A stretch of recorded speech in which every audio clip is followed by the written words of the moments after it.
morning, namaskar. Welcome back from the Ramadan and welcome back to the business.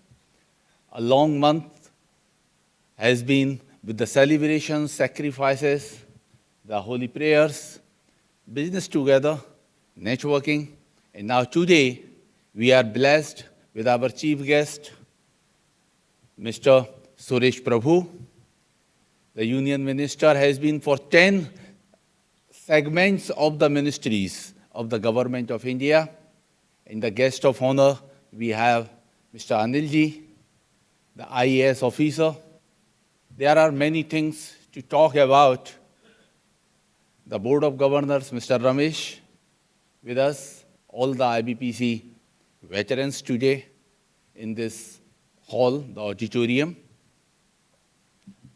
At a lighter note, someone was telling me that you are looking tired today. Yes, but I'm not tired. I'm looking tired, but not tired because I was just traveling and I didn't want to miss this opportunity and I directly came. But I was searching up poetry for that. कहा जाता है कि सफ़र की हद है, वहाँ तक के कुछ निशान रहें. सफ़र की हद है वहाँ तक कि जहाँ कुछ निशान रहें, चलो चलें कि जहाँ तक ये आसमान रहे. ये क्या थैंक यू, ये क्या उठाए कदम और आ गई मंजिल. ये क्या उठाए कदम और आ गई मंजिल. मज़ा तो तब है कि जब पैरों में कुछ थकान रहे. मज़ा तो तब है जब पैरों में कुछ थकान रहे. So I take the opportunity for a very small introduction of Shri Anil Swarup ji. Thank you, Mr. Bhuvan. I am sure that he is here with his good effort. We are able today to see a person who has written a book called No More a Civil Servant. He has also written an ethical dilemma of a civil servant, and not just a civil servant. Mr. Anil Swarup is a second degree connection. He is a founder chairman of Nexus of Good. He is a former secretary of school education as well as the coal industry from Government of India. He has held the post of Secretary to Government of India from 2014 till 2018 in the Ministry of Coal and subsequently in the Department of School of Education. I can't say it's post-retirement, but in the continuation of as a responsible citizen, he has started a movement called Nexus of Good. And he has set up a foundation to identify, understand, appreciate, replicate, and scale the good work. Mr. Anil, we will request you, from the man management side, today a big leader is also with us, how to make the things happen with the man management in the context of Indian government. So may I request you to come on podium and grace us. मुख्तसर सी जिंदगी के अजब से अफसाने हैं. यहाँ तीर भी चलाने हैं, परिंदे भी बचाने हैं. Friends, more than me, you would know life is tough. Management is tougher. And for a civil servant, it is the toughest. Because you can't throw anybody out. You can't promote anybody out of turn. You can't talk down to anybody. It's tough. But I'm not going to talk about how does a civil servant make things happen. I'm going to talk about how you can make things happen with the government. Because many of you would be engaging with Government of India. And I have often felt that you have to understand the context very clearly to make things happen. I've also believed that you can't change the context. Context gets given to you. We believe, as an IAS officer, I believed that I will do this, I'll do that, I will change this to him, this to that. And very soon in my career, I realized I couldn't do a nut to others. But I also discovered that I can do a lot to myself. And that, I think, applies everywhere, whether in the private domain or public domain. So understanding the context becomes very important. You can't change it, but understanding it helps you evolve as an individual who can manage that context. So it's a question of managing the context rather than changing the context. So what is the context? In India, we are fortunately a democracy. And in a democracy, there is no dearth of ideas. You go around the street and you talk to anybody, he'll tell you what to do, and he'll curse the government without having a clue on how to make it happen. Because राय साहब बनने में क्या जा रहा है, एक यहाँ से ले लीजिए राय, एक यहाँ से ले लीजिए. अब तो बड़े महंगे राय साहब मिलते हैं across the Atlantic, जो जाड़े में आ जाते हैं इंडिया में. उन्होंने ज़्यादातर लोग ना करावरा ज़्यादा नहीं है, लेकिन राय देने के लिए आ जाते हैं. So we have to understand, if things don't happen, and there are so many ideas, why don't they happen? So it's easy to have an idea, but for an idea to fructify and sustain in a democracy like ours, it has to be politically acceptable, socially desirable, technologically feasible, financially viable, administratively doable, judicially tenable, emotionally relatable, and environmentally sustainable.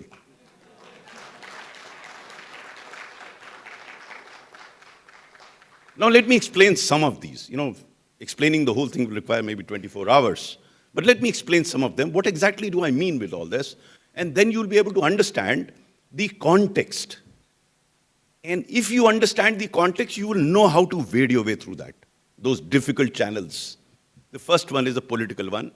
The person sitting in the audience is not a politician. So it would be wrong of me, because I have come across so many politicians in my life, and he's the most unpolitician-like. A professional to the core. I get all the credit for what happened in coal. I think it wouldn't have happened but for him. The support and the guidance that I got from him as railway minister was absolutely incredible. I couldn't have imagined for more. So I shall always be thankful. In fact, the moment I got to know that he's coming here, because I had not met him since 2016, I said, no one can stop me from going there, because I'd like to spend some time with him and get inspired. But I'm not talking about him. I'm talking of the political context. No matter how good the idea is, if the politician who has the ultimate decision maker doesn't agree with you, then that idea will not travel much distance. And in the private domain, it will translate to be a boss, whoever your boss is, or your board. So you have to develop those skills within yourself to be able to convince the decision maker about the idea that you have. And I learned it the hard way through my career. I remember I had this habit of speaking my mind out, but I gradually understood that I have to couch my suggestion in a manner that it becomes acceptable to the decision maker. And let me tell you two instances which are narrated in my books. First was, I was a greenhorn early into service. I was Director Information and Public Relations, which is a very important assignment to Mr. Kalyan Singh, who was the Chief Minister of UP. One of the finest politician that I'd ever come across. In fact, my engagement with him changed my entire view of politicians. As a young officer, I used to curse politicians for everything. Then I realized they're as good or as bad as I am. And there are some outstanding politicians like Mr. Kalyan Singh. So I had the privilege of working with him. But this was the beginning of my stint with him as Director Information. My job, I'm talking of 1991. My job primarily was to go every morning. In those days, we didn't have social media. So take those paper clippings and seek his guidance on what to do with it. So on this particular day when I went to his residence, the Chief Secretary, who's the top bureaucrat in the state, and the Director General of Police, they were standing there. And the Chief Minister was a bit trifle upset.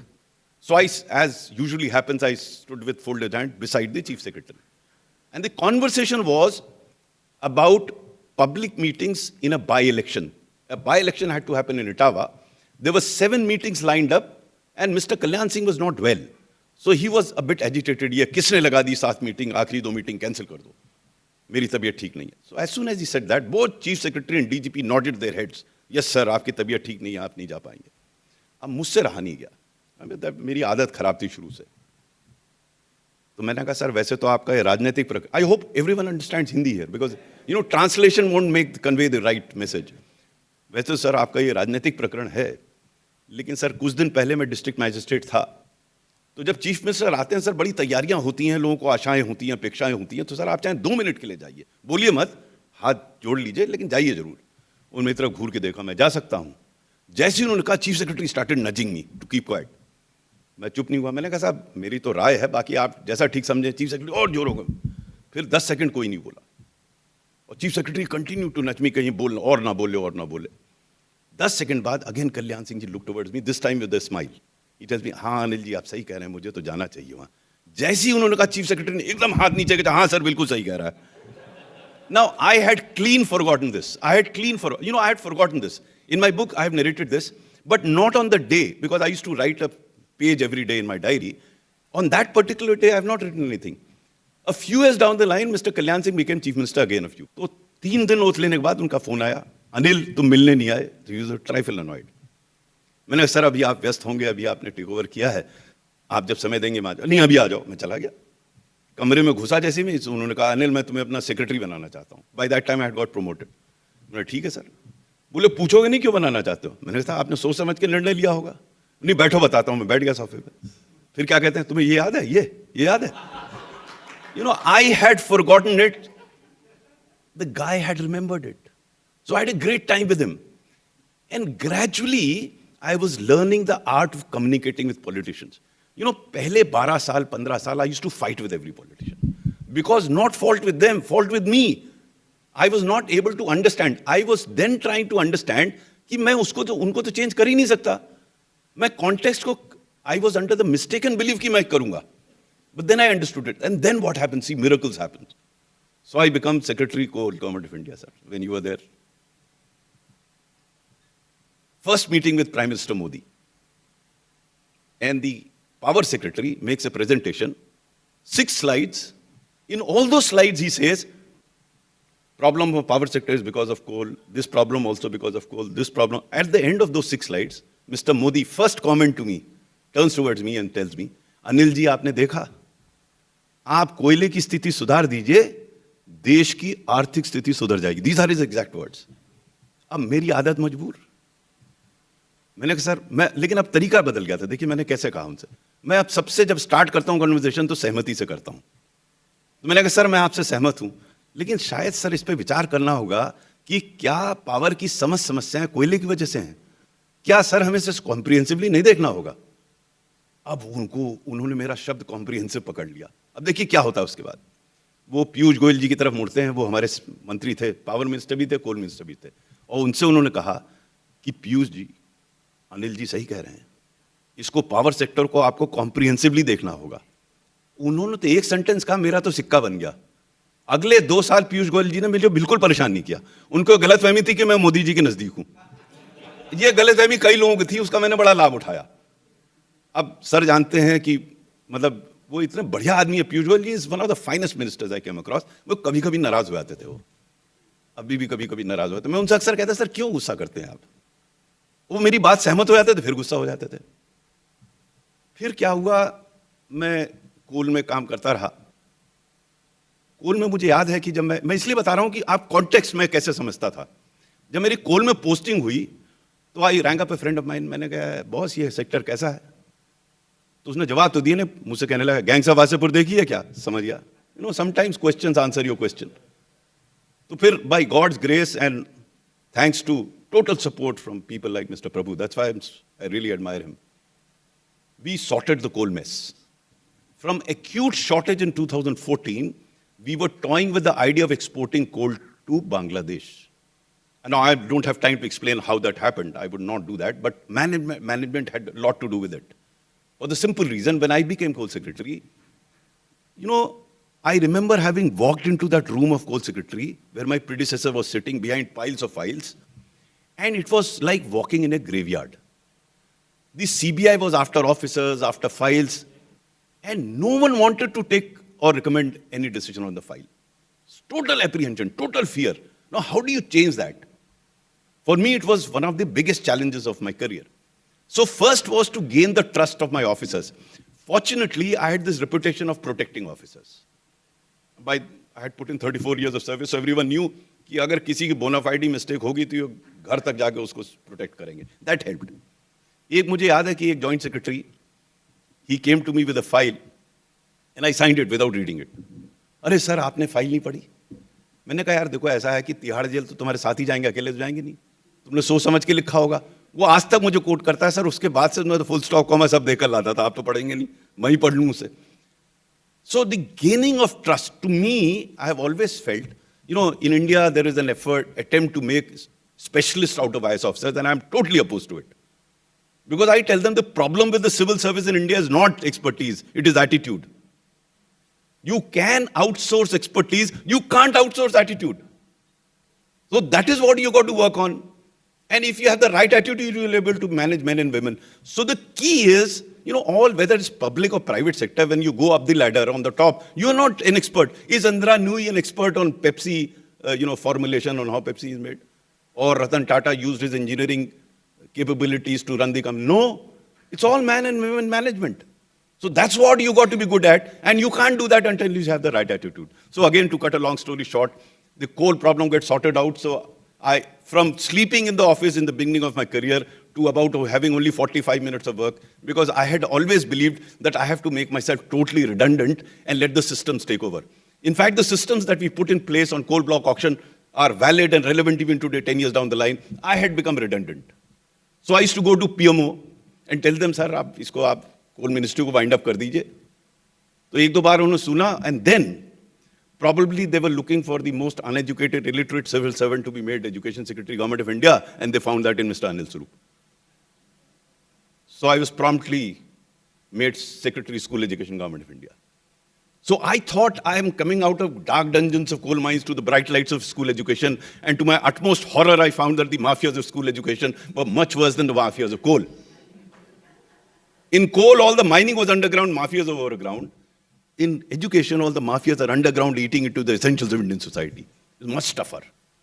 In my entire career of 38 years, in most of the assignments, I made myself redundant. Because I believed in systems, create systems and get out of it. And your worth will be determined by the systems that you create, not what you do. But in education, I was a failure in that sense. I had about 20 months, and I couldn't even touch the top. Again, I can go on and on what I did in education. So the short point that I'm trying to make here is, in whichever assignment or in whichever job or in whichever project that you're doing, decision maker is extremely important. I call them political acceptability because I was in civil service where politicians took the final decisions. But in any domain, you should have the communication skills to be able to package your idea in a manner that the recipient receives it and thinks that it is valuable to him. When I was doing coal, sir, you remember all coal existed in opposition ruled states. Now, how do you handle with them? You can be at war with them. That's one choice. आप यहाँ से दो गोली दागो, वहाँ से गोली दागे, कुछ नहीं होगा. मुझे काम कराना था. So what do? You engage with them. People ask me what one single factor resulted in resolution of this coal crisis. I said, I did not, as Secretary Government of India, convene a single meeting in Delhi. All meetings were in the state headquarters. I used to go and meet them. I remember, Sir, Mamata Banerjee always firing salvos against the central government. So how do you handle her? So I said, okay, I'll go. But obviously I didn't have the courage to meet her. So I met the chief secretary, who was a year junior to me. I went to his room. I took a small piece of paper and showed him how the West Bengal government is losing per day so much in royalties, so much in employment. So he understood it. फिर मैंने कहा यार तुम अपनी बंगला भाषा में जाके समझाओ मैडम को कि मारपीट होने दीजिए पॉलिटिकल, ये तो आपके स्टेट का नुकसान हो रहा है. I don't know what he did. A very competent officer. Within 48 hours, I got land for 7 blocks, unthinkable, from West Bengal government to Coal India. So the key point in selling or in convincing the politician, or for that matter your boss, is the value proposition. He has to appreciate what is in it for him. And that's a usual marketing technique. I'm a bureaucrat, but I think you'll all know it better than anybody else. How do you convince the other person to believe in it? So for me, political acceptability is the fundamental thing. Then, of course, the social desirability is very important. Whatever you're doing, whether it is required by that individual. I mean, the private businesses understand that, but government finds it very difficult. Government में किसी को idea है, उन्होंने कहा बना दो. अब उसको जरूरत क्या है और आप बना रहे हैं उसमें, there is a disconnect. And that's why many governments scheme. But more important than social desirability is emotional relatability. What is emotional relatability? Social desirability is your thought about the requirement of the client or the consumer or the other person. Emotional relatability is your ability to market that idea to that person for him to start believing that it is good for him. That's emotional relatable. And I give the example of Farms Bill. Because to my mind, it was socially desirable, but unfortunately, we couldn't make it emotionally relatable to the client, to the farmer, that it is useful for him. I wish we had made more effort, because I remember the first ever paper on this sort of a thing of contract farming was written by me way back in 2000. And I was so glad that these bills have come, but this didn't work. Somebody keeping the time. I don't know how much time. Sorry? You're keeping the time? How much more time is left? 10 minutes? I'll rush it through. Okay. So emotional relatability, then technological feasibility. It's very important, because now in the changing technological world, we have to understand what is available, what is not, what is the opportunity, what is threat, what AI is going to do in future. We have to look at all these aspects, because again, this will require another hour to explain the possible implications of emergence of AI on businesses and government. I'm not going to that, but you have to keep that in mind. Something which may not be technological feasible at that point in time will become feasible. So you have to keep all those aspects in mind if your idea has to travel any distance. So it's very important. Then comes to financial viability. This is the most critical part. हमारी तरफ UP में कहते हैं जेब में नहीं पत्ता चल दिया कलकत्ता. अरे भाई पैसा तो होगा, बिना पैसे के तो चलेगा नहीं.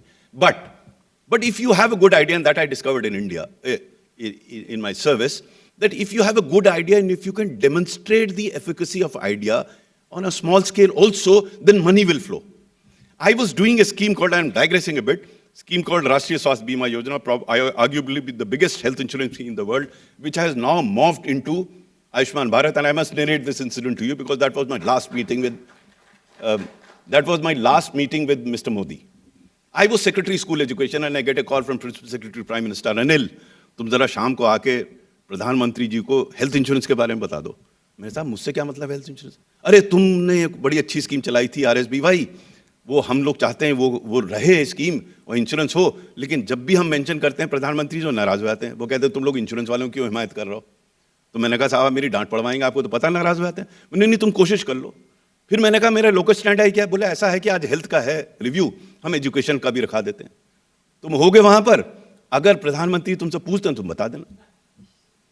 हर you can't, I mean time कम है, मैं बताता अंदर काम कैसे होता है या नहीं होता है, बस कुछ उदाहरण दे रहा हूं आपको. खैर शाम को पहुंच गए, हेल्थ सेक्रेटरी ने प्रेजेंटेशन किया, तो प्रधानमंत्री फिर थोड़े से नाराज. अरे भाई आप लोग क्यों हेल्थ इंश्योरेंस कंपनी की हिमायत कर रहे हैं? और फिर मेरी तरफ घूमे, अनिल जी आप रहे हैं इंश्योरेंस में, आपकी क्या राय है? मेरी भी वही राय थी, लेकिन तरीका मैंने different. By that time as I keep saying, आपका प्रेजेंटेशन होने, I spoke for 15 minutes. You know Mr Modi is a fantastic speaker, but he is even a better listener. 15 minute एक टक मुझे सुनते रहे, और जब मैंने खत्म कर लिया तो कहते हैं हाँ आप सही कह रहे हैं, इंश्योरेंस तो होनी चाहिए. He changed. I'm not telling you what I told him, this is there in my book. So when I was coming out of the room, one of the joint secretary in the PMOs asked me, sir आपको तो पता था नाराज हो जाते हैं, आपने फिर भी अपनी बात कह दी. मैंने कहा देखो यार, ना मुझे इनसे आज कुछ चाहिए ना रिटायरमेंट के बाद कुछ चाहिए. जो मैंने ठीक समझा वो कह दिया, नहीं होता तो नहीं होता. मुझसे कई लोग पूछते हैं साहब आपकी तो उम्र कम थी, आप रैंक भी ऊपर थी, तो आप कैबिनेट सेक्रेटरी क्यों नहीं बने? हमने कहा ऊपर वाले ने मुझे सेक्रेटरी गवर्नमेंट ऑफ इंडिया बना दिया, बहुत बड़ी बात है, मैं तो इतना भी नहीं सोच रहा था. फिर उसने इंसिस्ट किया, मैंने कहा अच्छा तो ऐसा करता 2 लाइन का शेर सुना देता हूं, उसे समझ में आ जाएगा. मेरे मुखालिफ इज ऑपोजिशन, और मेरे जो एनिमीज हैं, मेरे मुखालिफों में जिक्र है कि शख्स काबिल है, लेकिन 2 ऐब हैं इसमें. एक तो मुंह में जुबान रखता है, दूसरा सर उठा के चलता है. So you know you have to find your own niche for yourself. I am very happy. You know, many people said after retirement, यार तुम तो मिल लेते मोदी जी, तुम तो इतने नजदीक थे, तुम्हें कुछ ना कुछ काम मिल जाता. मैंने कहा यार मुझे क्या करना काम का, मैंने 38 साल काम कर लिया, और वैसे ही मेरी एक प्रॉब्लम है, बड़ी सीरियस प्रॉब्लम है कि सर्विस में मैंने कुछ कमाया नहीं. मेरे फादर के पास कुछ था नहीं तो मुझे मिला नहीं, मेरे ससुर के पास मुझे पता नहीं था या नहीं था, मुझे मिला नहीं. पैसा तो था ही नहीं, तो कुछ बनाना था ना इसके बाद. तो अब मैंने कहा कुछ पैसे ही बना लें. अब बड़ा मजा आ रहा है. देखिए मैंने कभी सोचा नहीं था कि बोलने के भी पैसे मिलते हैं. मैंने पढ़ा था भाई, है ना. अब क्या है, कुछ करना वाला नहीं है. No walking, only talking, and you get good money. You know last February Harvard called me. तो जब उन्होंने मुझे बुलाया बात करने के लिए, तो मैंने कहा मुझे क्यों बुलाया? मैंने पूछा उनसे, भाई मुझे 6 साल हो गए रिटायरमेंट. बोले हम we were trying to find somebody in India, and these are the words उसने प्राइवेट में कहे थे, but I can tell you कि साहब इंडिया में अजीब मजाक है, या तो गवर्नमेंट किसी को मार दे रही है या वो गवर्नमेंट को मार रहे हैं, मतलब बैलेंस व्यू है ही नहीं. आपका जब हम सुनते हैं तो आप तारीफ भी करते हैं, आप क्रिटिसाइज भी करते हैं. उन्होंने कहा आपको बुला लें, और वहाँ उनकी हवा पहुंची तो बर्कले वालों ने बुला लिया. फिर फिर फॉक्स नॉर्थ ईस्ट यूनिवर्सिटी, सबने बुलाया, खूब जाके बोले, खूब पैसा पाया, चले आए वापस। इससे बढ़िया क्या है जीवन कि लोग सुनने को तैयार हैं। हम तो लोग सुनने को तरसते हैं या सुनने को तैयार। अब आप लोगों ने बुला लिया, देखिए आप लोगों को हम सुनाई दे रहे हैं, भाड़ अपना। So it's a question of what you like in life. Fundamental bottom line to me is happiness, you know, ultimately do for happiness. बाकी पैसे क्या करेंगे, तो बैंक में एक नंबर है, घटता बढ़ता रहेगा। जैसे शेयर मार्केट ऊपर चला गया, खुशी है, नीचे गया दुखी है, जेब में एक पैसा नहीं है, लेकिन दुख खुश अपना है। सो it's a question of what you want. Hence, if you want to get things moving anywhere, to me, these dimensions are important. I'm not going into the other aspects of judicial tenability because India is a very interesting country where a secretary of, where a justice of Supreme Court can hold a press conference against Chief Justice of India and get away with it. He's not held for contempt, himself become Chief Justice of India. तो मैं उस पर टिप्पणी नहीं करूंगा because I don't want to be held for contempt of India. And finally, of course, it has to be environmentally sustainable. So since the bell is gone, I will stop here. Thank you very much for inviting me here. We'll have an interactive session. Thank you.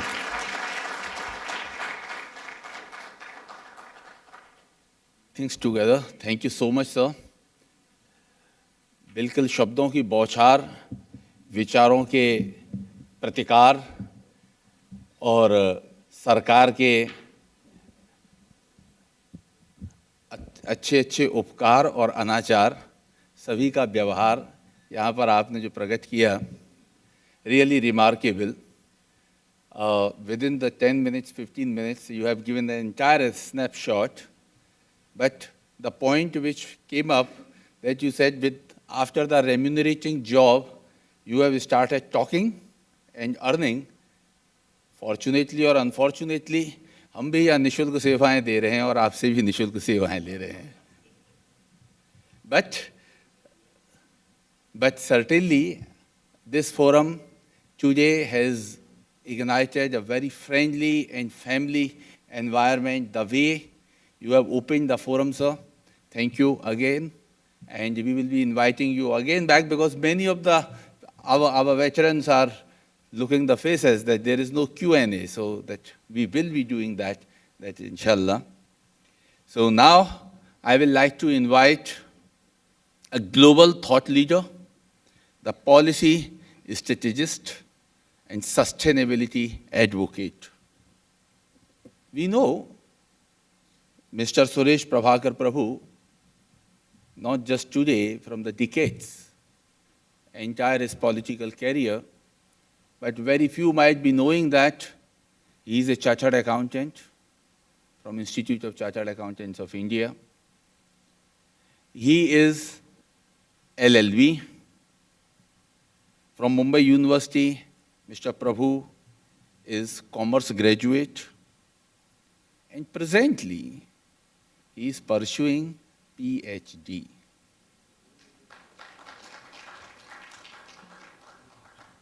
And the interesting thing that he has been awarded many PhDs and doctorates, but still he is not using the title doctor.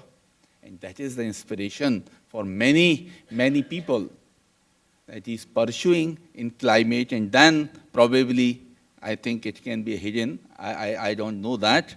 But still he is not using the doctor title, although he has been received the honorary doctorate from IFRI, Berlin, and many multiple international institutions. The areas of expertise, as I mentioned, that law, accounts, finance, banking, of course it is there. Climate change is a favorite area. He has been leader for the cooperative organizations, energy management, international as well as the internal trade, rural development. Presently, he is chairman of the Rural Agriculture Commission. He has been awarded the best member of the parliament because he has been 6 times the member of parliament. Also, as he had headed almost 10 portfolios of union ministry and has been awarded as second performing union minister. Among the union ministries, if I mention that he has been Union Minister of Civil Aviation, Commerce and Industry, Union Minister of Railways, Union Minister of Power, Union Minister of Chemicals and Fertilizers, Environment, Heavy Industry, Public Enterprises, Union Minister of Industry. And somewhere when I was reading that portfolio, that what is a common sequence? Is it decided, determined, or it came in a flow? Because in Sanskrit, generally we say karya karana sambandh. There is something, there is a reason, then the result. The reason and the result, the action or reaction. So in the sequential order of all those ministries, if we see that railway to the power, power to the chemical, chemical to the fertilizer, fertilizer to the environment, environment then again going back to the heavy industries, and likewise, really it is a mesmerizing, and that's where an academician is with us today. So I will not take much more time because there are many things. If I start talking about that, the ministries which I like, you might be liking few more in that, so that addition will go on, and inshallah we will continue to add upon that. But before, I will request Suresh Prabhuji to come on podium and give his remarks. Good morning, friends. It's always a great pleasure and honor for me to be speaking on this platform, which I've done quite a few times in the past. And getting an opportunity like this, I consider myself very fortunate. And of course, my professional colleague, I never knew that I passed my CA way back in 1977, so many years ago. But I never knew that the curriculum keeps changing to keep pace with the reality, the contemporary challenges. But then I realized that in CA course they also teach you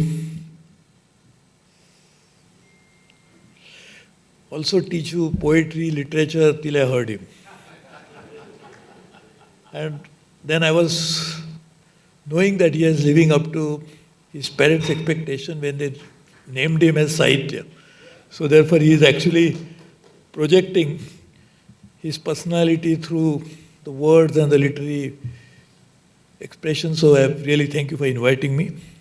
And of course my erstwhile colleague, my good friend, who spoke so eloquently, Mr. Anil Swarup, with whom I worked not in the same ministry but in the same cabinet. We are in the same government. In 2014, when Prime Minister Modi, I became Railway Minister, he was Secretary Coal at that time. And we have discussed many times so many interesting issues. So I was wondering what to speak, so I'll just look at it like this. I'll just start with where he left. He said something very interesting, which I fully agree. That finally, in a democracy, because we have elected governments, but you cannot run the elected government only by elected representatives. So you need and you must have a very competent bureaucracy to actually help the government to run efficiently. So unless both of them work together, as he was saying, the political leadership is extremely important. If that doesn't work in tandem with the idea that are generated the bureaucracy, will not be able to work. So he gave an example of coal, that's why I'm just mentioning that, and then I'll come to something else. So I was a Minister of Power in year 2000. The peak level shortage was 18%. 18%. So just imagine today, we talk about 8%, 9% growth or whatever. We talk about IT, no IT can work without power. In fact, I'm just coming from US and spent a lot of time in California, particularly in the Bay Area. And where I'm actually on the advisory board of an organization, so they were showing me something very interesting about energy storage. And he was telling me that this energy storage is important for AI data that will be generated. AI will work only on data. And if you don't have a proper system to actually run it, so more energy will be required now. In fact, what we feel that when you move towards service industry requires more, services won't require that much, but it's not true, more. So just imagine from 18% today where would have been, and all this so-called development would never happen. So we started working on a very interesting area, and what he mentioned. 2/3 of energy was generated by coal at that time. NTPC was the principal power generator. But 1948 we had nationalized the entire power industry. And therefore there were integrated utilities which were monopolies by state governments. And those utilities were completely bankrupt. NTPC, which was generating that particular time, supplying 1/3 of the electricity, had also reducing itself to becoming NTC, National Textile Corporation. It would have become like that. And then we started working on reforming that power sector. So I introduced Electricity Act in the Parliament. The capacity has increased 3.5 times. The transmission and distribution losses were, in Delhi was 51%. So we started working on distribution reforms and many things. We started a PRDP program, Accelerated Power and Reform Development Program with 40,000 crores. Of course, that ultimately, as you mentioned, ultimately depends upon execution. So partly we was not done in a manner that was intended because I resigned in between as a power minister. So it continued, but point I'm saying is that particular reform, it was not just one, as he said, it was legislative, it was administrative. We started to change the entire structure of delivery of the power sector, and it was impossible because power was something which was in the state government's hands. All state governments had state electricity boards. Trade unions had said the moment you introduce law in the bill in the parliament, we'll go on indefinite strike. Consumer organizations saying that the Electricity Act contains a clause that will have regulatory bodies, so moment you do that, we'll also start agitating. Farmers organization, so I actually had, as you mentioned, communication, which is the most important aspect, had 1,500 road shows throughout India. End of it, and that is very interesting, the trade unions who had said that the moment you introduce bill will go on indefinite strike, Mr. Sitaram Yechury unfortunately is not there. He was the CPM, the C2. There was ITUC, Mr. A.B. Bardhan. Then there was Mr. Sanjeeva Reddy from INTUC, which is Congress, is this, BMS or BJP, all of the Hindu Mazdoor Panchayat of Samajwadi Party, all of them had joined hands, probably for the only time and the last time that they could come together like this. But they had said on indefinite strike. So I started talking to him, Mr. Sitaram Yechury and Mr. A.B. Bardhan. They finally told me one day that we'll support this bill because number of meetings that they said. We'll have one more condition. I said, sure, please tell me. He said, the condition is, if you don't call us for any more meeting, we'll support the bill. Because they were tired of having meetings after meetings. I said, this is the time to introduce bill. Another very competent officer, I think you are from UP cadre, right? Mr. Ajay Shankar, that time was a joint secretary. I told Ajay, now it's a time to take cabinet immediately. So they were also exasperated. He said, what is minister doing? Only talking all the time. And then we got that bill passed from the parliament. So what he said is equally important. The second legislative part, of course, we changed administratively, technologically, completely. I mean, I'm not getting into all of that. It's a very comprehensive subject. But what I just was trying to support him is that change can happen if political leadership and all of them work in tandem, which we did.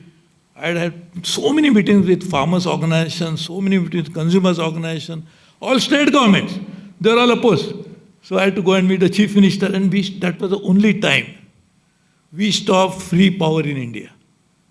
So when I was the power minister, that was the time there was no free power in India. We stopped every state, we requested them, cajoled them, little bit of force them, and actually each and every state government stopped giving free power. In 2004, when Mr. Y.S.R. Reddy became the chief minister of Andhra Pradesh, he started giving free power. Then other states also started following suit. But till that time, we had stopped free power completely. So it's what we think today is not possible. We actually made it possible.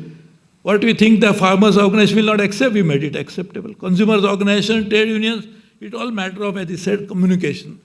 And this is something today. What is the result of that? Today we have become almost power surplus. And today, of course, now, as it always happens, reform is not a one-time issue.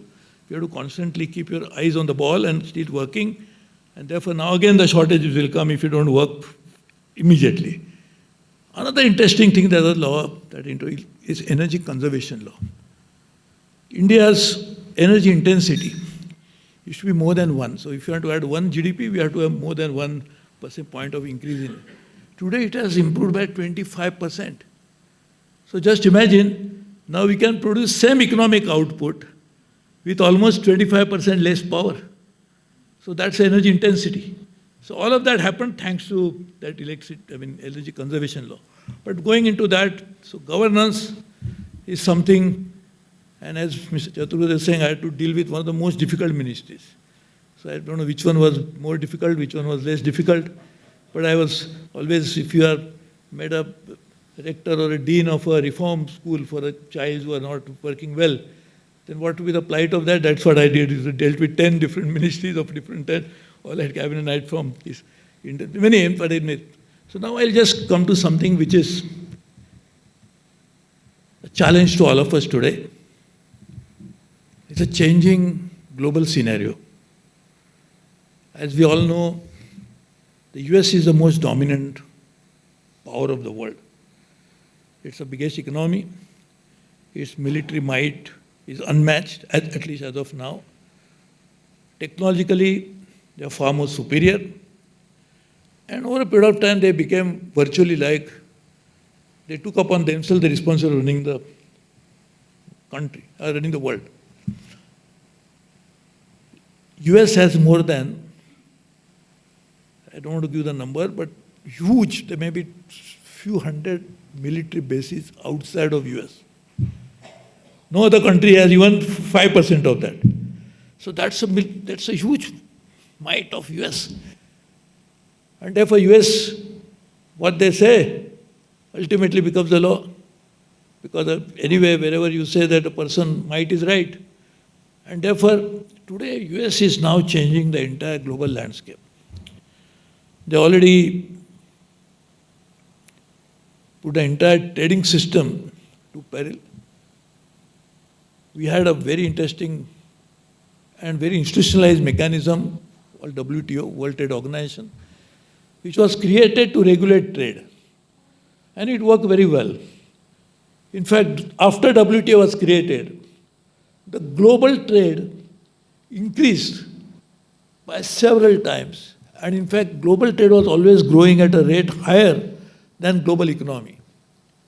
So global economy, if it is growing at 6%, global trade was growing at 10%. Till 2008, when the crisis happened, commodities prices fell, the global trade was growing at a slower rate than global GDP growth, but still, it was a trade which was driving the global growth. And today we are seeing that trade is itself is in big trouble. Now it's a different matter that even people in the Middle East, the traders came here first and they discovered the culture. There was a Silk Route, there was a Spice Route, and all the trading routes which actually created a sort of a first ever globalization. People think that globalization started a few decades ago. Actually started centuries ago thanks to the traders.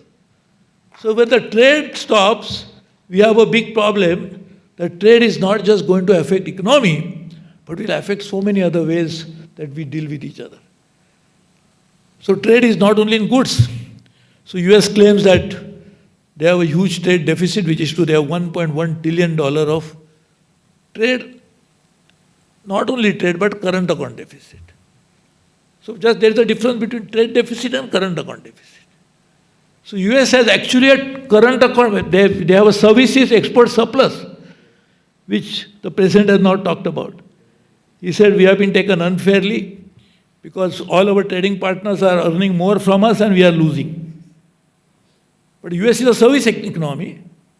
More than 70% of US is services sector. And in that, US has surplus. So just imagine that today, I hope not, but Trump has actually put so much of pressure on other countries to reduce, take action on trade, on merchandise. All other countries say, okay, we'll do that because we have no choice. But now we'll also act on services. So what happens to the huge might of US financial services, of technology companies, whether Google or Apple or whatever, what happens to them? And therefore, we are passing through very, very turbulent, but at the same time very uncertain and very challenging times. And at that time, we have to now weather our way through. One of the places which I always believe, and I'm not saying because I'm addressing you, just yesterday, day before, we were in UAE and we had some Abu Dhabi, we had a very interesting meeting with the royal family which I always meet. And I was telling them that the biggest refuge for all those who will be affected by all this global turbulence will be UAE. And as it is, you are seeing the people from when the Ukraine war started, many Russians and Ukrainians both came here. And this is what is going to happen now in the case of turbulence. People will see a safe haven for people to come and do business, and where the physical safety, financial stability and all of that. I think UAE will be the place which will emerge as one of the very important element of this. Also, I feel India is a great opportunity in all this. I was responsible, I started this talk on SIPA when I was Commerce Industry Minister. And the younger brother of the President, the President of UAE and Prime Minister of India decided to set up a high-level task force, so I was co-chairing and he was also my other co-chair. So he always said that you laid the foundation for so many things that happened between UAE and India. So that particular corridor will be helpful, but more importantly, India also will have to now redesign its development strategy. Because if all countries in the world keep saying that we'll make everything ourselves, now just imagine US wants to make increased share of manufacturing, because US is a completely service sector economy. But US also is dominated by consumption. More than 75% of US economic growth is decided by the consumption. So just imagine if the world does not make something like and sell it to China, sell it to US, and US consumer don't consume it and don't spend on it, how US economy will grow? By changing to manufacturing, the manufactured products. Can only manufacture products made in US will make consumption rise in the US? So there are so many such issues in India, therefore I am just saying in that context, we have to figure out how our development strategy should be responding to this. Because today we have 16% of our GDP comes from industry manufacturing, only 16%, which Make in India was having 25% target. So moving people from farm to factory, that was objective. We have to work on this because even today 2/3 of livelihood of people come from agriculture. And not surprisingly of course, but reality is that National Sample Survey Organization of Government of India said that 2/3 of those people don't want to do farming for right reason. Because farming is one of the most strenuous activity, most uncertain activity. And I always therefore say that the biggest entrepreneurs of the world are Indian farmers. Because they take highest risk, they put highest labor, there is no sick leave, no privilege leave, no casual leave, nothing. They keep working all throughout the entire family. Not only, so child labor, we say child labor is not allowed, so US and rest of the world will not import goods made by children. Here child is also working on the farm all the time. So they are willing to eat that food, of course. They will import. But this is something, is an issue. So I am saying we'll have to now find out, our 14% of GDP come from agriculture, 16% from services. So we'll have to work on a strategy. How to work in this changed global scenario. How to increase our GDP. How to create more jobs at a time when AI and such technologies are going to actually displace jobs, not create new jobs. AI will of course create data centers, might create some jobs. And I was saying earlier that data centers need more electricity, in fact, incidentally. So we'll have to produce more electricity. More electricity means more coal probably, because our base load will come from coal. Even we think about sustainability, and I am working on sustainability globally. I'm on so many 16 global organizations for different work, but this is one because with my visiting professor in London School of Economics, I work on these issues. But point is, we have to therefore work on this challenge. Also, I'm worried about the entire global governance system. I used to G20 and G7, I was Sherpa for India for a number of years. And we had one global governance, which was United Nations and others. But we realized over a period of time that these 20 economies of the world, that's why it's called G20. There were G7 which were dominant, but those G7 are no longer the dominant economies of the world. Like it includes Italy, it includes France, it includes Germany. They're not. Germany, of course, still the third largest. So G20, 20 countries had almost 84% of GDP. And therefore they were working now. I don't know whether what will happen to this institution. It is not an institution actually, it's a platform. G20 is not an institution, unlike UN. But today we have global governance as a big challenge. And without global governance, how are you going to address problems of the world? US has already walked out of WHO. And when the pandemic happened, we always were saying no one is safe unless everybody is safe. So at least one person had decided to be unsafe and walked out of WHO. So what happens to the rest of the world? They will become sick. I will have to work on that and make sure that this global governance, our national growth strategies, our people-oriented growth, which should make sure that our per capita income rises, because even when we are fifth largest economy, slated to be the third largest, our per capita income is less than 120, our ranking there. So we have a big challenge to increase our per capita incomes. I will not go into that when I started a program on how to increase both at the same time, per capita income and total GDP. But we have these so many such challenges in front of us, but I am very sure that for this we need brain trust. And we have all these people sitting in front of me, because you run not UAE alone, but Gulf. So Indians run Gulf actually. And I'm very proud of that. And wherever you go, you see that Indians are running in government, in private sector, in services, in all the sectors. The Indians who play a very key role. So your ideas, your brain trust probably will be useful to chart out a strategy for working for a very challenging future. But I'm not worried so much, because humanity has always thrived whenever there are challenges. And all of you, there are almost 9 million people in the Gulf. And one more interesting part which I always say, that you are responsible for India's stability of external sector. India gets $125 to $130 billion of remittances.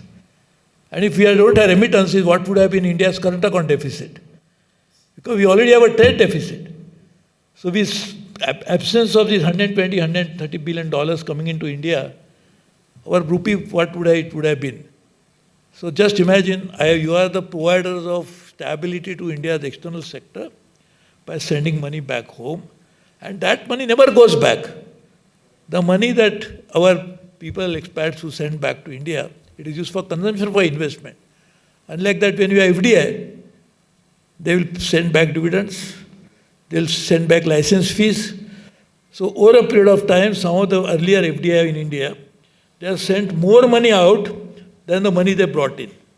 Unlike that, the NRIs and people like you who send the money back, it remains in India, helps India's accelerated growth, and therefore I am thankful to all of you. Chaturvedi, I really appreciate this opportunity, and one day I request you that whenever you have some time, please teach me literature. Thank you.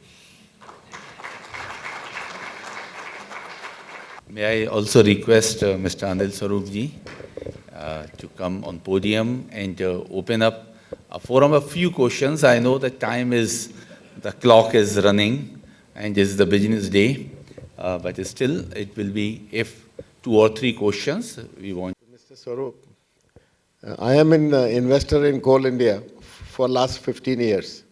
My investment has gone up 3 times, which I'm still holding. What I'm looking at, still there are issues in Coal India. Would you like to speak about it, or what is happening and where are we going? Frankly speaking, I haven't really kept touch with what's happening in the coal sector. Sooner I got out of the mines, I thought, yeah. But let me give my two cents on how I see coal. The foreign import is still there, right? How is it? It will continue to be unpredictable. Let me be very blunt here, which I got from my school secretary or when I was involved. The decisions in coal are determined by a number of factors. So when I was coal secretary, I used to wonder why are they importing coal when we have no coal? Okay, now there are many answers to it. One answer is that there is certain quality of coal which is not available. That I know. Of course should be. But very surprisingly, even when we were virtually surplus in local coal, we still wanted to import coal. Now I will tell the reasons to you, sir. There is a lot of interest in it. And I have often wondered. I don't want to say about that. About future of coal, I have absolutely no doubt that coal will continue to thrive on other things. I mean, all this talk about, I am all for environment things that people talk about, I am all for it. But the fact of the matter is, as sir rightly pointed out, where is the base load going to come? Thermal power plant. And just to give you some data on this, the per capita consumption of energy in India, even today, is almost equivalent to the per capita consumption energy in the US in the late 90s and early 20s. And country is going to grow. So our power demand will grow. Where is this power going to come from? That's going to be coal. So I can't suggest to you whether you should keep invested or not. I am very bad at it because all my investments, whatever little I had, have actually, in this audience, many people would advise me where to invest. I didn't have much money, so that was a good news, because if I had more, I would be unhappier now than money. So my loss is much lesser than many people who had more money. But I have no clue about what the share market would be. But fact of the matter is, dependence on coal will continue. So I have absolutely no problem. The share market is not the issue. Today is up or tomorrow is down, but we have to wait. I have no idea about the share market. I have...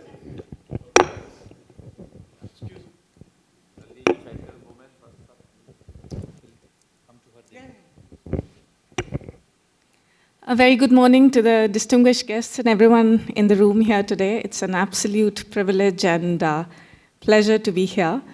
Sir, I am going to take the liberty of asking 2 questions. Sir, my first question is to Mr. Prabhu.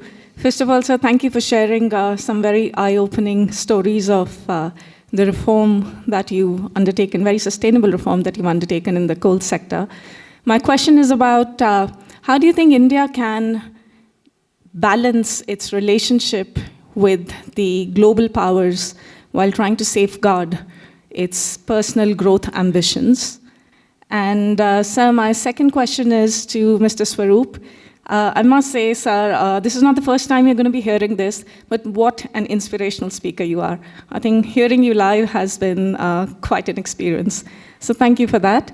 You shared a very personal detail in your whole narrative around a daily habit of journaling. I'm very curious to know that if your diary could speak, what would it say? Were you driven more by instinct, or were you driven more by logic? Thank you.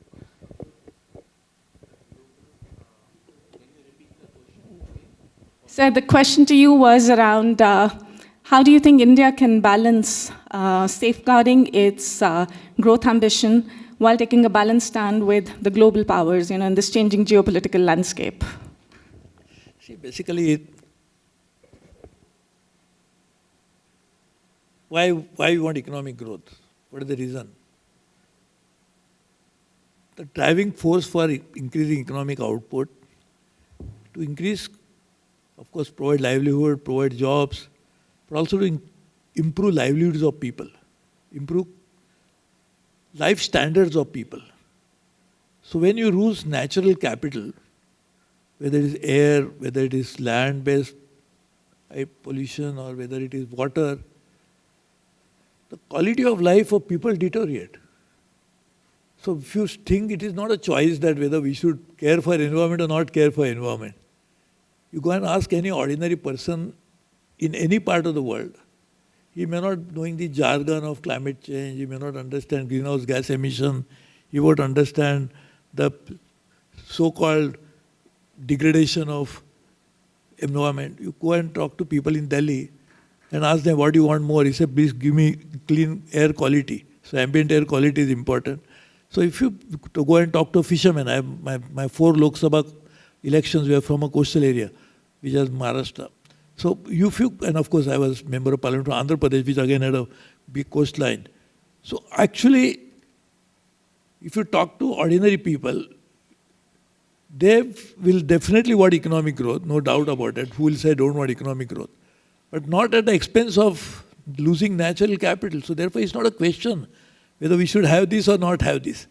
Now whether this is possible, both can be done at the same time, yes. That's what we call sustainable development.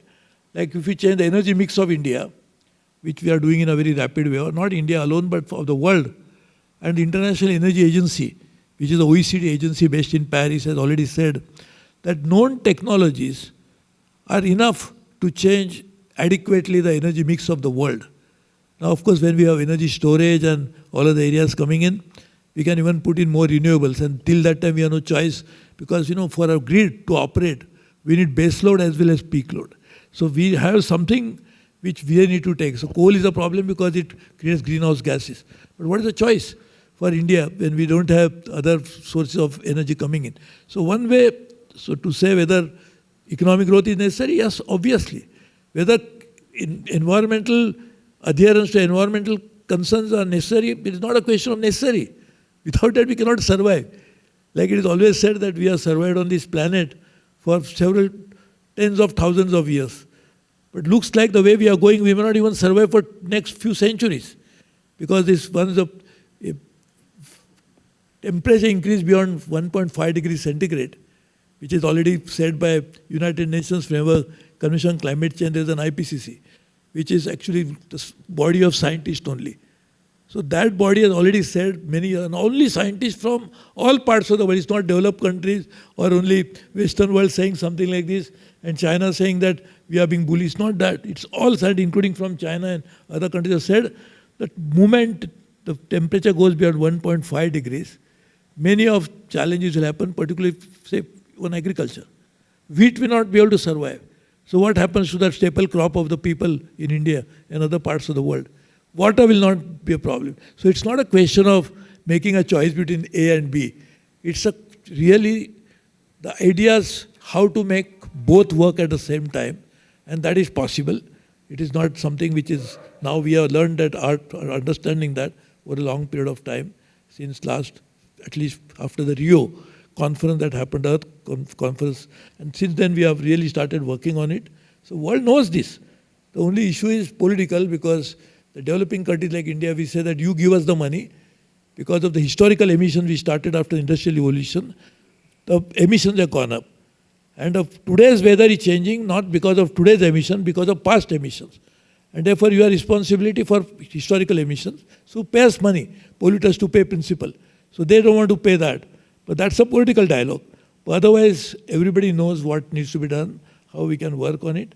I hope we serve. But I don't think we should try to put one against another. We have to work on both at the same time.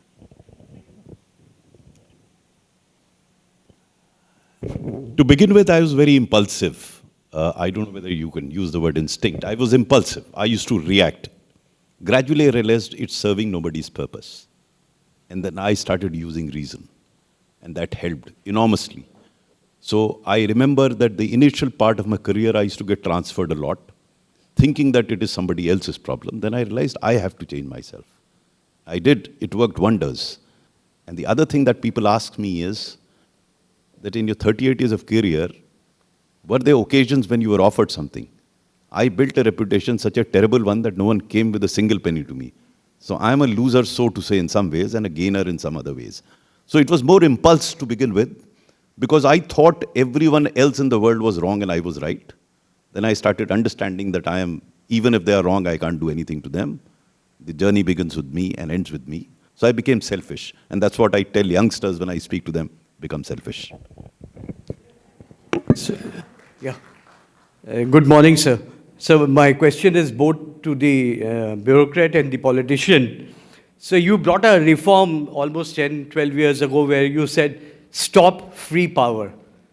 Have we gone a full circle? Have you talked to the government that we are offering freebies in form of various things for ration, so many other schemes, and we are offering ration to almost 800 million people, which is about 60% of the population. What do you see the future of the state government finances? Will there be enough money left, irrespective of any party? I'm not talking about A party or B party, but will the state governments will have even going forward enough resources for development and for other activities? I think both of you have spoken of reforms and worked in that area for the last couple of years. Have you given any advice to the party or to other parties, sir? You said I talked about it. I didn't talk about it. I stopped free power. So not just talked about it. No state government was giving free power when I was a power minister. And that is not 10 years ago. This is 20 years ago. 22 years ago, actually. 23 years ago, really, to be more precise. So it's not something, it actually happened. Now, we question us, and that time I used to say, why don't generate free power? I say, if you want free power, excellent idea. You you develop a technology to generate free power and then give free power. Till you generate that, if the turbines work, if the generator works on technology and the technology is such that will need cost to use that power, till that time we do not do it. The Electricity Act has a provision. So it's not just we talked about it and stopped it. There is a provision in the Act that regulators will decide the total cost of electricity. And then if any state government wants to give power at a reduced rate, the difference between the two must be paid in advance to the state utility. So this is a law. You are a lawyer, so why don't you go to court and make sure... Sir, my question was, just listen. This culture of freebies, you know. I'm just talking about, I'm telling that. So there is a law. And if, as you know, the law of the land, the lawyer's job is to work and enforce the law. So if I may not be on television, but you be there and you can actually make that happen. So therefore, you should work on this part. Secondly, there is another law which was passed when Atal Bihari Vajpayee was the Prime Minister in his cabinet. It is called Fiscal Responsibility and Budget Management Act. Under the FRBM, there is a provision how much every state can have a revenue deficit, and they must actually reduce it, not they can have indefinitely. How much fiscal deficit they can have. The law also prescribes that every state government, and for that matter even the federal government, all public finances actually, nothing to be state or center, all public finances should be managed in a way that even if now he is a chartered accountant, I am chartered accountant, there may be many others, there is something called contingent liability. So the liability doesn't become real, it's a possibility that liability will become contingent. The FRBM also talks about it, that even contingent liabilities have to be properly disclosed, and all such, because state government give guarantees to so many of the SPVs, like whether they are running a state transport corporation, something else. So such guarantees also should be properly put, if not monetized, but should be properly understood and provided. So this is a law. So what is the job of a lawyer? Is to go to court and not politician job. So in fact, this is a politician. No, I'm These just freebies petitions are pending in the Supreme Court. Understand for 1 minute. Just listen. No, so politicians don't listen, but advocates can listen. So I'm just saying, there is a law. So when the parliaments have passed the law, it is a parliament, as both the laws are passed by the Parliament of India, not by legislatures, applicable to all the state governments. Now, if the law is not abided by the state government, there is a judicial process to correct it. So this is what should be done. Now, if you ask me a question, what would happen? Obviously, there is no scientist required, no expert required. If you are spending more than what you have, you'll have a problem. Like US, we talk about US. And when President Trump has actually chosen a wrong part of that. US has $1.1 trillion, as I said, of this deficit. US fiscal deficit is more than this. So the problem is not trade issue. The problem is fiscal issue. What happened in Sri Lanka, this was only because they were all giving this free, that free. Ultimately, they realized that the Sri Lanka, very stable economy, one of the high in human development index, it actually almost collapsed. India bailed them out. Why?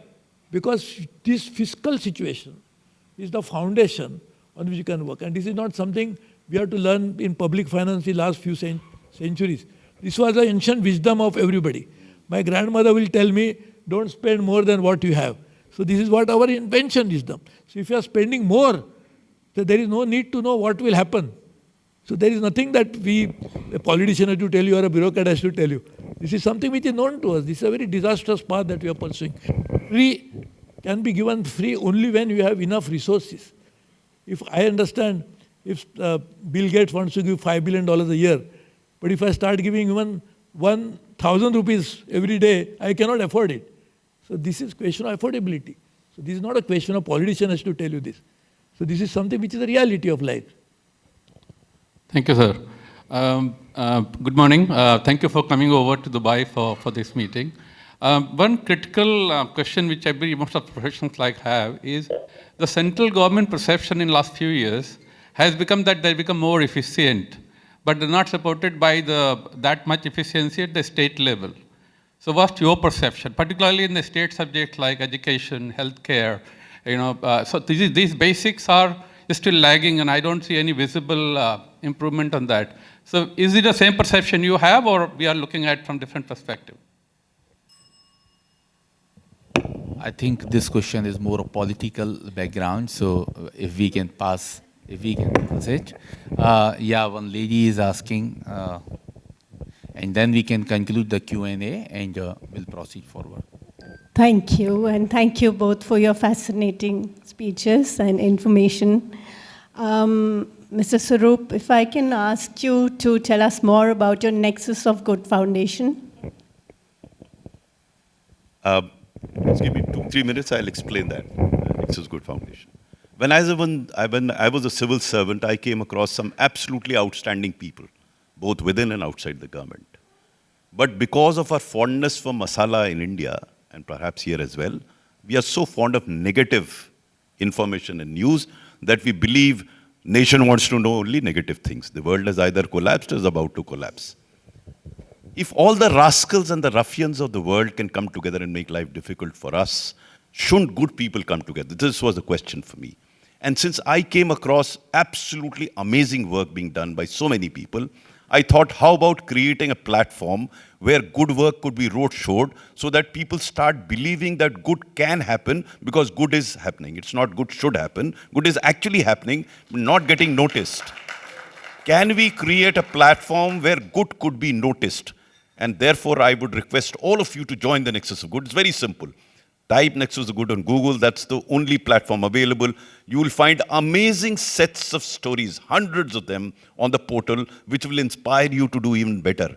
Incidentally, I had gone over to the US when Berkeley had invited me. The Indian diaspora invited me for a lunch and a talk, and I spoke on Nexus of Good. And they were very fascinated because they were routing a lot of fund to Indian NGOs. And they said, if we can come through you, at least we will know that NGO is genuine one. And suddenly their funding has increased to them. Now, last bit. How did it happen? I'll just narrate a small incident to you to explain to you what actually triggered that. I had that idea, but it triggered by this incident. When I was school education secretary, I used to travel all over the country. And I got to know that a school does not have electricity in Maharashtra. I was a bit surprised, so I thought I must visit that school. This is about 150 kilometers north of Thane district in a place called Pastepada. When I reached that government primary school, a two-room school, the teacher came to receive me, a single teacher school. And as soon as I entered one room, I find that every child has a tablet and there's a smart screen. I'm shocked. So I asked this guy, where do you get the electricity from? He takes me around the two rooms and shows me a foldable solar panel. I said, what do you do? He said, sir, we charge the batteries, and through batteries we charge the tablets. But I asked him, where did you get the money to buy these tablets? He said, sir, when I came here, there were about 40, 50 children. Many of them didn't come to the schools. I didn't know what to do with them. I had a second-hand laptop. I had some internet connectivity where I live. I used to download these educational videos, come to the school, play it out, and these children used to congregate around me. About 2 months down the line, 20 parents came to the school, and they were very fascinated. They asked Guruji, earlier the children never went to school, but now they want to run to the school. What have you done? He said, probably this laptop and this video attracts them. And when he found these parents interested, he requested them to contribute 500 rupees each. They did. And then he bought 2 tablets, attached them to his laptop, make them into 3 groups. This passion of the teacher was getting to be known. So one NGO and a CSR funding agency visited that school, and they were very impressed by him. So they funded these tablets. Around which time I also visited. I was so impressed with Sandeep Gund that I took a photograph and tweeted it. Suddenly Sandeep Gund becomes a local hero. Other school teachers started visiting the school. In the meantime, Mr. Kovind took over as President of India. As Secretary Government of India, I went over to call on him. While sipping a cup of tea, I narrated this Sandeep Gund incident to him. He looked very impressed. So I said, sir, would you like to meet him? He said, why not? I get Sandeep Gund over to Delhi. He meets the President of India. A photograph gets taken, it gets tweeted. Sandeep Gund becomes a national hero. But this is not the end of the story. The Pastepada model in Maharashtra has been replicated in more than 50,000 schools of Maharashtra. 254 crores of rupees raised through crowdfunding, not a single penny from the government. This gave me an idea. If you can promote goodness, if you can provide platforms, goodness can grow. And my friends, goodness is actually growing. We have now about 16 city chapters in India. Regularly, some of them meet, provide a platform. It's a totally voluntary organization, no paid employee. But we have a quarterly newsletter. We have annual award function. In fact, I was thinking of calling Mr. Prabhu for the next annual award function to get these NGOs, officers, have good people recognized. So the question that you asked, sir, Mr. Advocate, sir, I have a small answer and a slightly different answer to what you were saying, sir. You know, it's very easy to gain gyan, give gyan, discuss gyan. We all should debate another thing. I think this council should debate as to what can you do. I mean, you can't do everything. But can you do something apart from debating? The first thing that you shouldn't do is to club everything together. All freebies. No. Some of what you call freebies is not actually freebies. Take, for example, midday meal that when it was started in Tamil Nadu, it was called a freebie. Today, the child goes to school in India because of midday meal. So, whereas I totally agree with you that we have to give it a thought about freebies, but for heaven's sake, don't call all Biharis bad, all Marathis good, all Punjabis this. This grouping or clubbing of everyone and everything that government is doing, there are so many good things that are happening in government, there are not so many good things that are happening. We should have the courage to segregate the two and seek inspiration from the good things and make them happen. So, round of applause, round of applause. Wow. I can go on and on because this is a very interesting topic. Because fundamentally what we have to understand is the objective of a discussion should not be a discussion itself. We have to see how can you make it happen. And for that, you have to understand the reason of it. You must understand, and I'm not elaborating it, you must understand why is this free business happening? And probably in that discussion, you may find some movement forward. Thank you. Most welcome, sir. I have two, I will not continue the questions, but I have two announcements here. One is, as you mentioned, about Mr. Ramnath Kovind ji. We are happy and glad to host Mr. Ramnath Kovind ji on 25th of April on our 22nd annual day by Indian Business and Professional Council. And the second one, sir, as it was connected with one of the questions I was having for you, that how many lectures or these keynotes do you do in a month time or a year time? Yeah, for you. At the international platform. So that is very difficult to say because I think I travel 6 days a week. Yeah. And from one part of the world to another. I know that. In fact, like he said, I was in US for a global board meeting, but then nobody, I don't know, people got a news and I must have addressed, I've met at least several hundred people, including at Stanford. The entire faculty wanted to have interaction with me. Of course, I keep doing that in all over the Ivy League universities most of the time. And of course, I'm on some other universities. But within India, also maybe at least several hundred Wow. A round of applause. Basically, But as many subjects, so this is something which... basically, I wanted to promote our council because as we know that you are going to the international platforms and talking about India, we in the international world are talking about India at least 52 times in a year. So that's the count we have. And on those discussions, the policy advocacy matters. We make this voice to the governments, not only in India, even to the Middle Eastern countries. One of the announcements that which I left, I would like to share that. A couple of months back, Mr.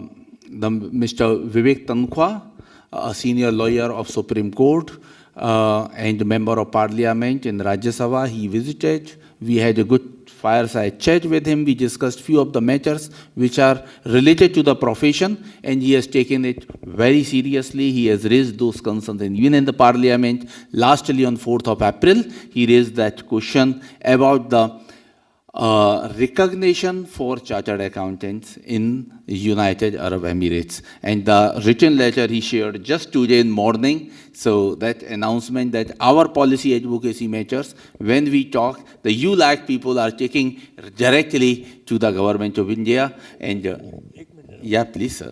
See, that what Mr. Swarup said, in fact, that was a point which was very relevant point to the freebies. See, if you look at it, the broader picture,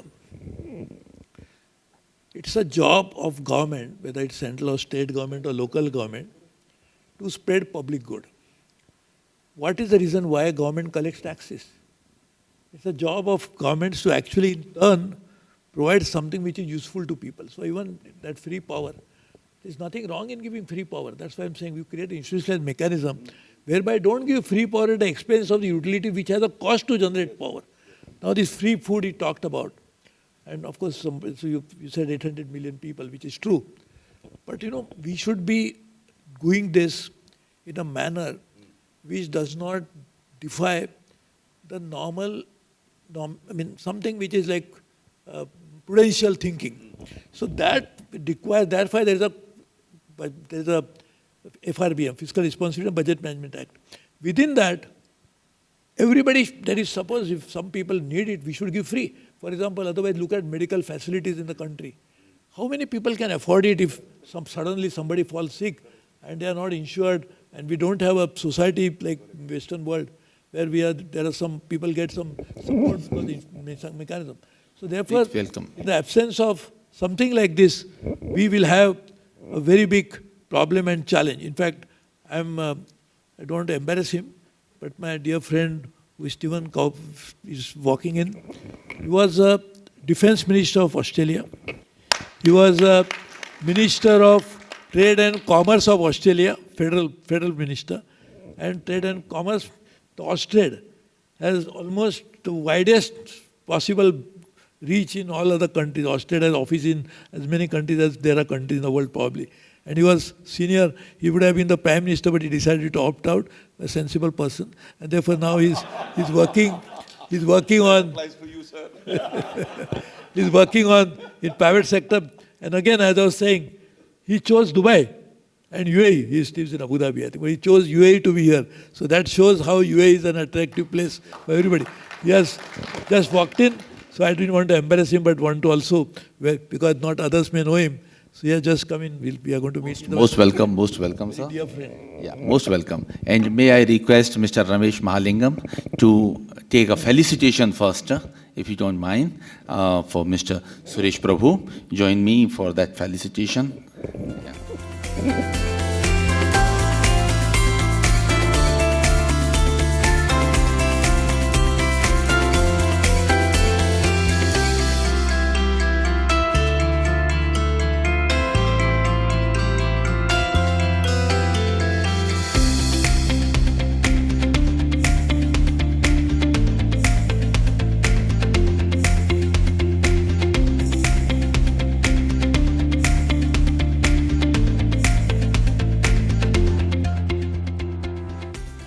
Chief guest, the Honorable Minister, Mr. Suresh Prabhu, our guest of honor, the Coal Secretary, Mr. Anil Swaroop, and our visiting guest, the Honorable Minister from Australia, Mr. Stephen. Our members, Sahitya Chaturvedi, Doctor, our Secretary General. It's been a delightful morning. London School of Economics, Stanford, Harvard, Berkeley. We feel like all of these universities have come together in one room here this morning. We got the essence of the essence from the masters of the masters. Mr. Swaroop, I'll go in chronological order. With his speech, and to take a leaf out of his book, he delighted us, he enlightened us, he mesmerized us, he elated us, and he levitated us with his oratory. Underneath his oratory was actually a lot of profound wisdom. I noted a couple of things that we could take away for us, that one of which is the WIFM principle, what's in it for me? If you can find out whenever you're trying to get any business done, any work done, any decisions done by others, what is the trigger that will motivate them, then you have a higher chance of succeeding. Great message, sir, and delivered in a very succinct and very enjoyable manner with live examples. Thank you. The other and even more important message that he gave us today was manner over matter. That means the manner in which you convey is often more important than the matter that you convey, right? And that too with examples. He totally regaled us with his talk. Thank you once again. We would love to hear you again and again. The thing that I took away most of all from your speech, sir, was that today, Dr. Sahitya Chaturvedi from the Ibpc met his match in Sher and Shire. Your Shire with fire really turned the tables on him. As to our Honorable Minister, Mr. Suresh Prabhu, let me be the first to say I am, at least in one small way, finding a common connect, that I'm also a chartered accountant like he is. And that I passed out as a chartered accountant not too long after he did. I might not look it, but that's the fact. 6 terms in the Union Ministry, Lok Sabha and Rajya Sabha put together, 10 portfolios. He's kind of seen it all. And what you got today was an encapsulation of all that knowledge, all that wisdom, all that practical wisdom delivered to us with a very sharp sense of memory and his humor, right? If you can just give, yeah, it's coming, it's coming, it's coming. I ain't done yet, it's coming. His humility, speaking to us as if we are his equals, which we are not, right? The fact that he is a chartered accountant helped him give us all those statistics and numbers with ease. And the fact that he's a lawyer helped him deliver it with a very coherent case. So it's been a very enriching morning, in short. He left us with a very pensive thought, that of his concern for the global governance model that seems to have been upended in the past week really is something that we all should be concerned about. It's going to impact each and every one of us, and he made this point very eloquently. In summary, I would say thank you to all of you for coming and listening to this wisdom. What should I say, sirs? We're blessed. With that, wish you all a good day. Thank you.